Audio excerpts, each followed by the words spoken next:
भारत ने सदैव डायलॉग और डिप्लोमेसी पर बल दिया है। हम Sweden India technology and AI corridor को मजबूत करने के लिए ठोस इनिशिएटिव्स पर काम करेंगे। भारत और यूरोप साथ मिलकर काम कर रहे हैं।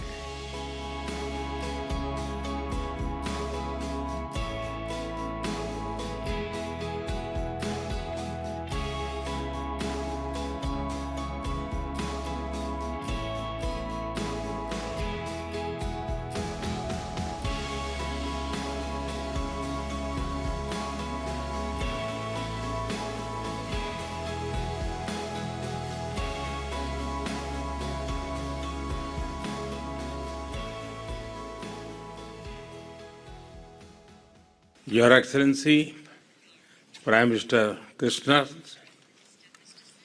Your Excellency उर्सुला जी,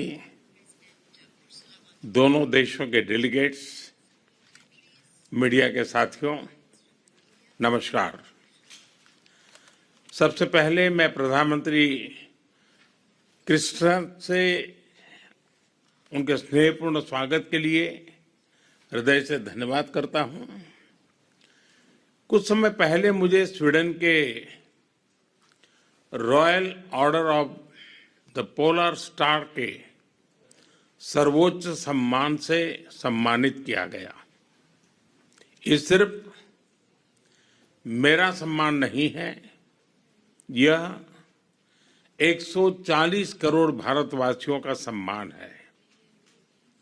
यह स्वीडन के हमारे उन सभी साथियों का भी सम्मान है जिन्होंने भारत स्वीडन संबंधों को समृद्ध किया, एक मजबूत आधार दिया। फ्रेंड्स, आज की तनावपूर्ण वैश्विक स्थिति में भारत और स्वीडन जैसी डेमोक्रेसीज के बीच करीबी सहयोग विशेष महत्व रखता है। विभिन्न तनावों और समस्याओं के समाधान के लिए भारत ने सदैव डायलॉग और डिप्लोमेसी पर बल दिया है। भारत और स्वीडन सहमत है कि आतंकवाद पूरी मानवता के लिए गंभीर चुनौती है। पिछले वर्ष पहलगाम में हुए आतंकी हमले के बाद हमें स्वीडन से मिले समर्थन के लिए मैं प्रधानमंत्री क्रिस्टरसन का आभार व्यक्त करता हूं। हम आतंकवाद और उसके समर्थकों के विरुद्ध लड़ाई जारी रखेंगे। उर्सुला जी की उपस्थिति आज इस अवसर को और भी विशेष बनाती है। इस वर्ष जनवरी में उनकी भारत यात्रा के दौरान हमने भारत ईयू संबंधों को नई ऊंचाइयों पर ले जाने के लिए कई ऐतिहासिक निर्णय लिए थे। मुझे खुशी है कि उन सभी आउटकम्स पर प्रगति हो रही है। इंडिया ईयू एफटीए से इंडस्ट्रीज, इन्वेस्टर्स और इनोवेटर्स के लिए नए अवसर खुलेंगे। उर्सुला जी के शब्दों में कहूं तो यह मदर ऑफ ऑल डील्स है। सिक्योरिटी एंड डिफेंस पार्टनरशिप और मोबिलिटी एग्रीमेंट से हमारी स्ट्रेटेजिक और पीपल सेंट्रिक पार्टनरशिप को नई गहराई मिली है।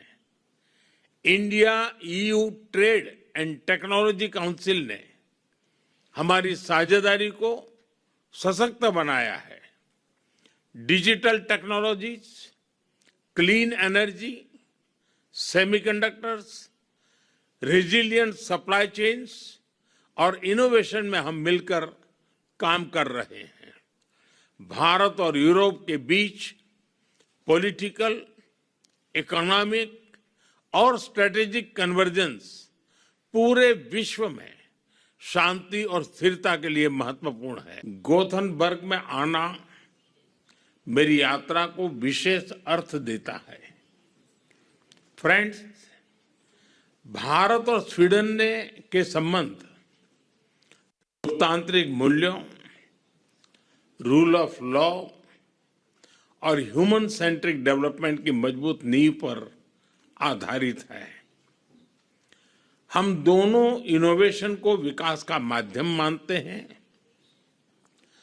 सस्टेनेबिलिटी को अपनी जिम्मेदारी समझते हैं और डेमोक्रेसी को अपनी ताकत मानते हैं। आज की बैठक में हमने इन समानताओं के आधार पर आगे बढ़ने पर चर्चा की। हर क्षेत्र में हमारे बढ़ते सहयोग को देखते हुए हमने हमारे संबंधों को स्ट्रेटेजिक पार्टनरशिप के सूत्र में बांधने का निर्णय लिया। इस पार्टनरशिप के अंतर्गत हम ग्रीन ट्रांजिशन, रक्षा, इमर्जिंग टेक्नोलॉजीज तथा पीपल टू पीपल टाइज जैसे मुख्य स्तंभों पर आगे बढ़ेंगे। फ्रेंड्स, एआई, हेल्थ टेक और ग्रीन मोबिलिटी जैसे हाईटेक क्षेत्रों में हमारे सहयोग का बहुत बड़ा पोटेंशियल है।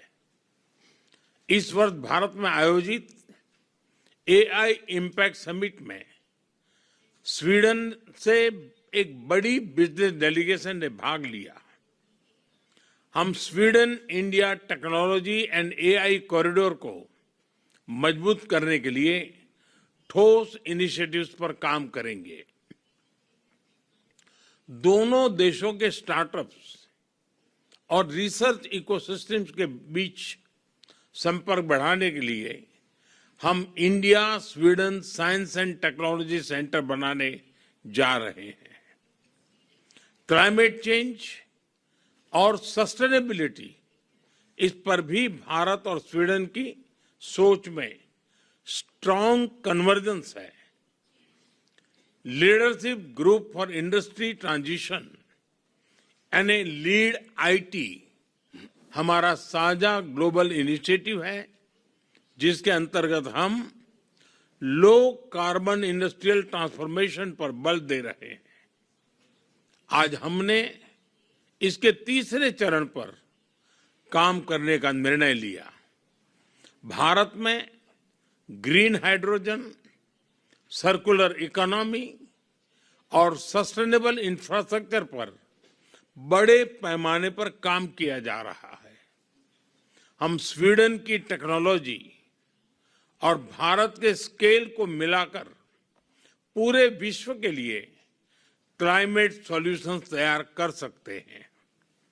भारत और स्वीडन का आर्कटिक रीजन पर सहयोग वैश्विक क्लाइमेट अंडरस्टैंडिंग में महत्वपूर्ण योगदान दे रहा है। फ्रेंड्स, रक्षा के क्षेत्र में हमारा सहयोग निरंतर बढ़ रहा है।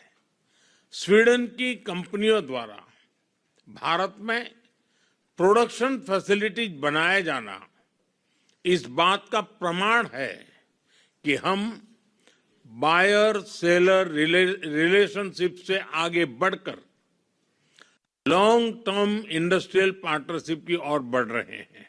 फ्रेंड्स, आज भारत और यूरोप के संबंध एक नए टर्निंग पॉइंट पर है। सरकारों के स्तर पर हमने एक एम्बिशियस और स्ट्रेटेजिक एजेंडा तय किया है। India EU free trade agreement पर सहमति बन चुकी है। जैसे उर्सुला जी ने कहा था, ये वाकई मदर ऑफ ऑल डील्स है। हमारा प्रयास है कि इसे जल्द से जल्द इंप्लीमेंट किया जाए।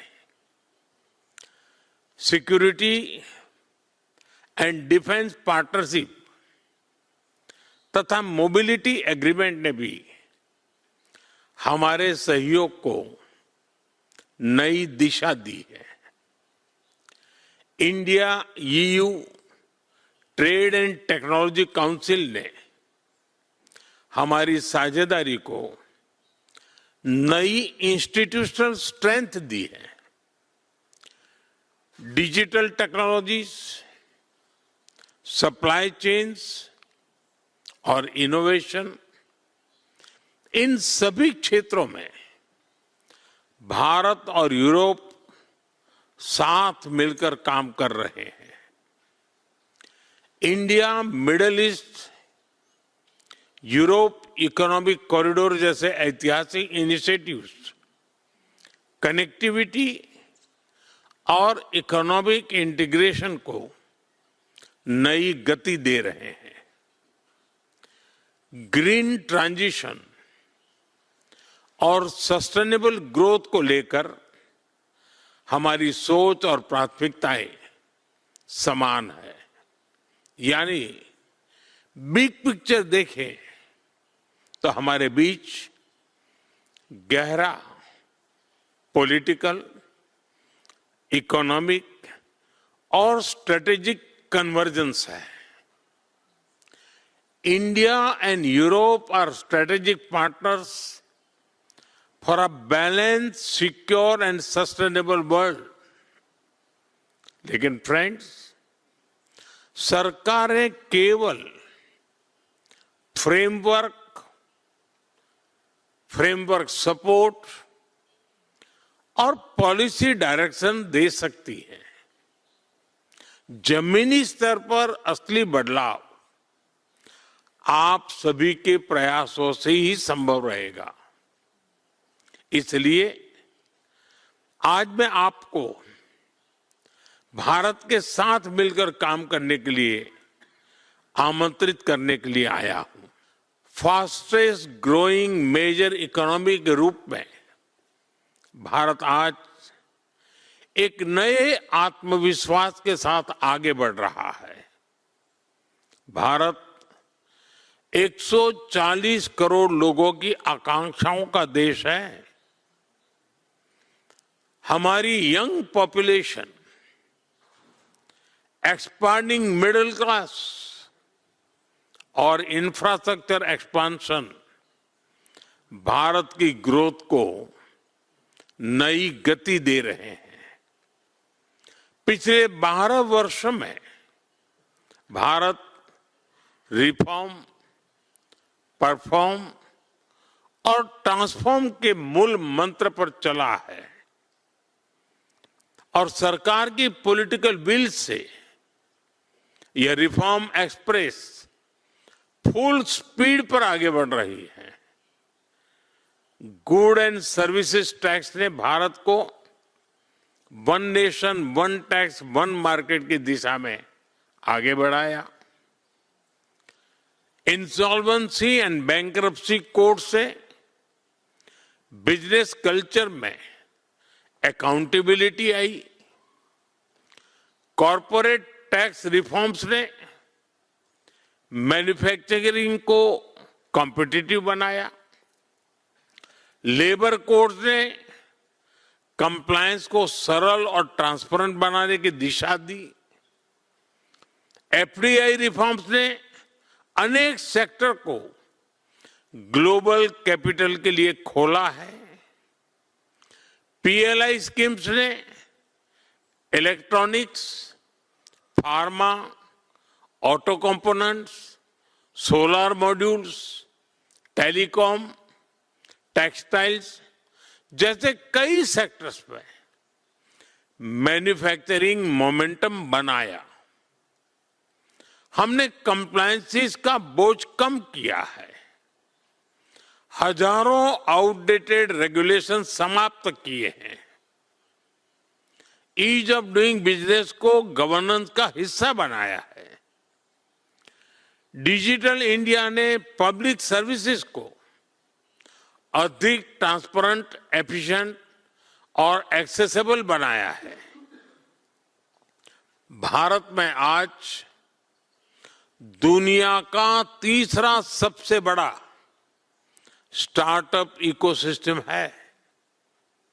हमारे startups AI, fintech, space, drones, biotech, climate tech और मोबिलिटी में ग्लोबल सॉल्यूशंस बना रहे हैं। आज भारत में टैलेंट है, स्केल है, डिमांड है, स्टेबिलिटी है और सबसे बड़ी बात, भारत में 140 करोड़ भारतीयों की इच्छा शक्ति है। इसलिए अब समय है कि हम इंटेंट से इन्वेस्टमेंट की ओर बढ़े। टेलीकॉम और digital infrastructure, Vodafone, Ericsson, Nokia, Orange जैसी कंपनियों का भारत में विशाल अनुभव है। भारत 5G से 6G transaction, AI enabled networks, secure connectivity और डिजिटल इंक्लूजन में बड़ा पार्टनर बन सकता है। आप सभी भारत को ग्लोबल R&D हब बनाने में योगदान दे सकते हैं। दूसरा, AI, सेमीकंडक्टर, इलेक्ट्रॉनिक्स और deep tech manufacturing, ASML, NXP, SAP, Capgemini जैसे लीडर्स आज यहां मौजूद है।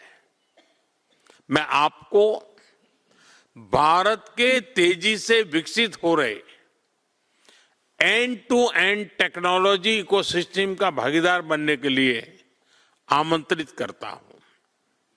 भारत का विजन स्पष्ट है। टेक्नोलॉजी इनोवेशन की अगली वेव भारत में को क्रिएट होनी चाहिए। तीसरा, ग्रीन ट्रांजिशन और clean energy.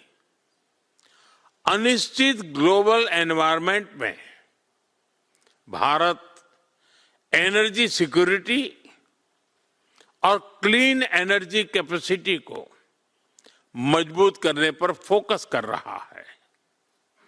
NG, total energies, shell, यूमिकोर जैसी कंपनियां clean energy, hydrogen, energy storage, EV और डीकार्बनाइजेशन में लीडर्स हैं। आप भारत में बड़े पैमाने पर निवेश कर सकते हैं।